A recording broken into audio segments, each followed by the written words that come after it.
So I did 3 loads this week for a total of about $5,700 on almost 3,000 miles, and 1,000 of that, a little over 1,000 of that was deadhead miles. So that last load got me. But when you go into that area, you have to plan ahead, and my plan is always get way more than I need going up there so that I'm prepared to deadhead all the way back.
Got my straps off, got in line, ready to go. No issues, so that's a really good payday in just 24 hours of work.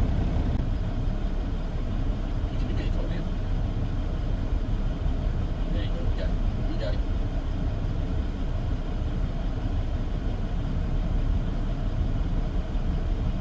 About less than an hour later, about a 30-minute drive over here to this next site. I dropped off the steel poles over there, and now I'm picking up some crane mats.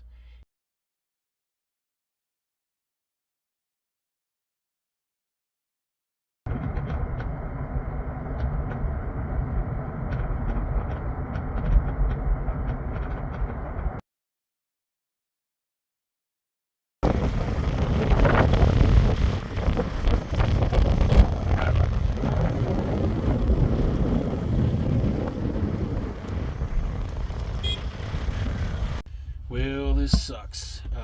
Rolled the dice and I'm crapping out here. I've been here about 4 hours. And this was, I thought it was pretty fortuitous for where I was at. I was looking for a load going straight back to South Texas, and I was deadheading. I was on my way to deadhead all the way back to Texas when this load popped on the board. Welcome back. Hope you're all doing well. Hope your trucks are treating you good. I'm back in Texas. I'm sitting in San Antonio.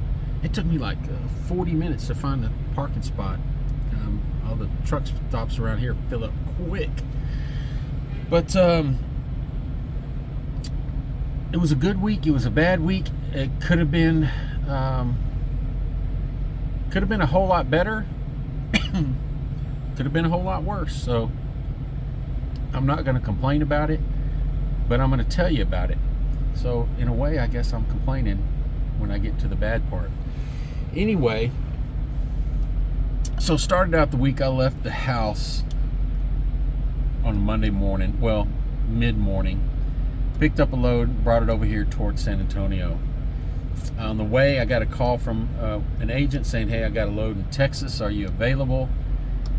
And I said, well, heck yeah. And he told me where it was at. It was a little over a 200-mile deadhead from where I was at, but I was picking up a flatbed load, a light load.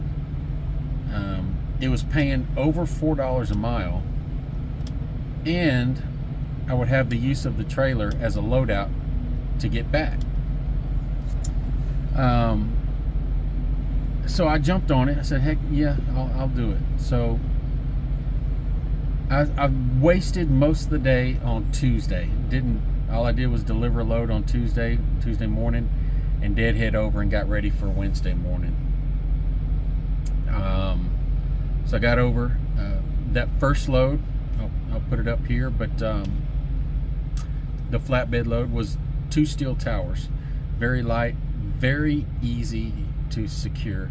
I get asked a lot of times about doing flatbed loads while you're on power only, and it can be, if you've never done flatbed loads before, it can be very tricky. But usually what I tell people is carry about 14-15 straps, some ratchets, and you can do a lot of flatbed loads with that. And usually the agent can tell you what kind of equipment you need, but it's one of those things you can never predict it until you get there and you see what it is, and you just cross your fingers and hope that all you need are straps. So flatbed loads are unpredictable. I got there, this was one of the easiest loads you could ever possibly get. I used 6 straps. The load weighed 14,000 pounds. The only thing I ran into there was the trailer had 2 marker lights out on it, and this is one of those things where I've said this before, if you don't do your own repairs, I've known people that have that attitude where, hey, it's not my job. They won't spend $4 on a light and 5 minutes replacing it because they're just not thinking ahead. That can really drastically affect the next load, what you make the next day. And for instance, if I had waited, if I'd called the agent and said, hey, marker lights are out, get somebody to fix it, they would have called the shipper. The shipper would have called a repair shop. The repair shop would have sent somebody out, who knows when, 3 or 4 hours. I replaced it in less than 10 minutes. And here's what I mean by you got to think ahead. I was able to get up there, deliver that load the next morning.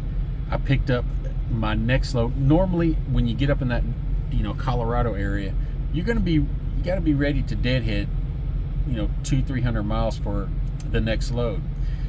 If I hadn't replaced that light myself, there was no way I could have picked up a load that next day. And 90% of the time, you're not going to do it because you don't have time to deadhead 200 or 300 miles. So if you're sitting there waiting for somebody else to repair it because it's not your job, that's $1,000 that you would have missed out on, or in my case, about $1,100. So if I can fix it real quick, I do. I carry bungees on the truck. I carry some miscellaneous bolts, some tie wraps, some reflective tape, a few replacement lights, bulbs. You never know. One of those little things could make you lots of money. So I repaired it, got on the road, and like I said, I delivered the next morning to eastern Colorado. Normally when I go out that way, I have 2 different things in mind. If I don't have a lot of time and I want to get back to Texas, I'll drop that load and I'll immediately start deadheading east. Look for something that's coming out of Kansas City or somewhere like that, Joplin area, and get back to Texas. That's the easiest way to get back that I've found. Now, if you're wanting to, stay on the road and make a little money, if you get up to that Denver or that Cheyenne area, the best way to do it is to keep going west. And because out of that area, if you want to head south or east, you're going to get rates like $1 to $1.30 a mile for heavy freight. But if you head back in the other direction, you can usually get $2 a mile or better on average. So I'll do what I call my Colorado loop. I'll head back that way. But at some point, you're always going to run into a dead end. So if I'm going north around Colorado, when I get back to Arizona or New Mexico, the gravy train ends and I'm usually deadheading or having some cheap freight from there. And the same thing is if you go around the other way. So, but this time I got up there, I delivered that load, and very fortunately, I looked on the load board and there was a load that was 30 miles away from me, paying $3.50 a mile. And I called, I couldn't negotiate on it. $3.50 was all they were going to do. So it was going up to Wyoming. I love driving in Wyoming. I checked the weather. It was supposed to be perfect, so I took it. I knew that it was going to probably send me to a dead end on a Friday morning. But when I do any kind of loads going west or up to that area, my number one rule is I won't take any load unless I'm prepared to deadhead all the way back. And if I'm going to do that, the load has to pay enough where I make a profit, even with all that deadhead. And at I think it was close to $4.50 a mile, the original load paid going up, I could do that. So made $4.50 a mile going up, made $3.50 a mile going over to Cheyenne area, and there really wasn't anything coming back from there unless I had 8-foot tarps, wanted to do hay or stuff like that. I don't carry tarps. So Friday morning I said, okay, looks like I'm deadheading all the way back. And on the way I'm checking the load boards just in case, and boom, a load pops on the load board. In my mind I said, this is really too good to be true. We'll see what happens. I called, I negotiated, I actually got another $200 out of them, and I went over there to pick it up. And that's where, things just went foobar.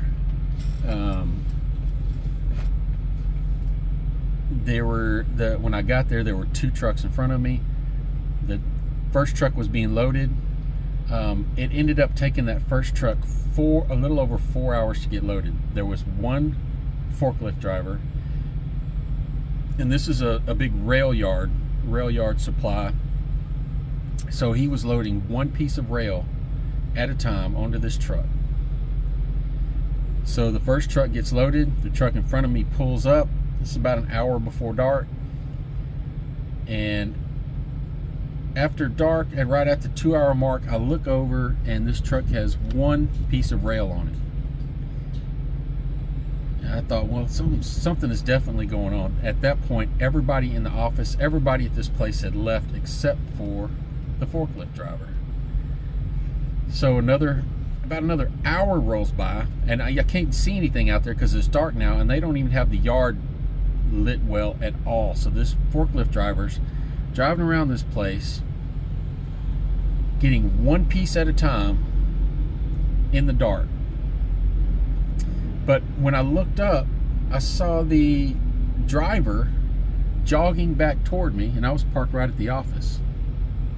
And I thought, oh, something happened maybe. He runs up the steps, knocks on the door, rings the bell, and I opened the door. I said, man, they left an hour ago. This place is closed. And he started in. He said the forklift driver doesn't know what he's doing. He doesn't know how to load the rail. The first piece, he said he dropped on his trailer and damaged his trailer. And this is, I guess, about a 30-foot piece section of rail for a railroad, for train. So they're probably 2,000 or 3,000 pounds a piece. And he said the second piece, which he is currently still trying to load, and keep in mind we're at the 3-hour mark, the second piece, he dropped it on the trailer twice and it fell off of the side of the trailer onto the ground. And I told him, I said, you better go out there and tell him to stop right now. And he said, I did tell him. He goes, I asked him if he knew what he was doing. I guess he gave him attitude. But I said, if I were you, I'd go make him stop right now, because now that he told me that, and I'm sitting here looking, I realized that's what the problem was. That's what was taking so long. So I said, thank you for telling me that, because I'm about to pull up out of here. So I don't know what he ended up doing, and it doesn't really matter at this point. I was kind of relieved. I would have been waiting here for another 4 hours for that guy to get loaded, only to find out that he was going to take this. This was the real clincher for me. That guy said, yeah, he's still got 20 pieces left to load on my trailer. And I looked down at my bills just to reaffirm what I already knew. He was getting 23 pieces. I was getting 63 pieces. So if it was taking those guys 4 hours or more to get loaded, how long was it going to take me? So I said, yeah, thanks for telling me. I'm out of here. I called the agent on his cell phone, his office phone, sent him emails, and I was about to pull off, and there was one truck left behind me. So I said, well, I better tell him. And I went up, and the guy said, well, I can't leave. I can't get in touch with my dispatcher. And so, well, I don't know what to tell you. I don't have a dispatcher, so I'm up and out of here. And who knows how long they were both there. I left, and the funny thing is, I had about an hour and 45 minutes of drive time, but I get about an hour down the road, and that agent calls me and said, hey, did you get loaded? And I said, no, I sure didn't. Did you check your voicemails or your email? I told him what happened. He wasn't too upset. But then, just this morning, I get another call from him. Hey, did you get it delivered? And I'm thinking, what kind of an idiot are you? I've told you this in an email, 2 voicemails, and personally over the phone. And I said, listen, I've already told you I didn't pick it up. You were supposed to cancel the load, take it off of me. And I told him again what happened. He goes, oh, okay. I'll tell everybody. So that's the way the week ended. I ended up deadheading all the way back about, close to 1,000 miles from that point. But like I said, I planned for that, and I don't take loads that go west unless I'm prepared to deadhead a lot. And that's what happened. It happens at times, but that was that's what I had prepared myself for. So it doesn't bother me much. Now, I know people that go out in that area. They're just like me. They love driving out there, and they'll take just about any rate to go out in that area, which is very, very dangerous to do, especially right now, because in that area the rate you're going to get is probably going to be about $1.20 to, on the high end sometimes it's $1.40 a mile. So yeah, not me. But here we are. We're back in Texas.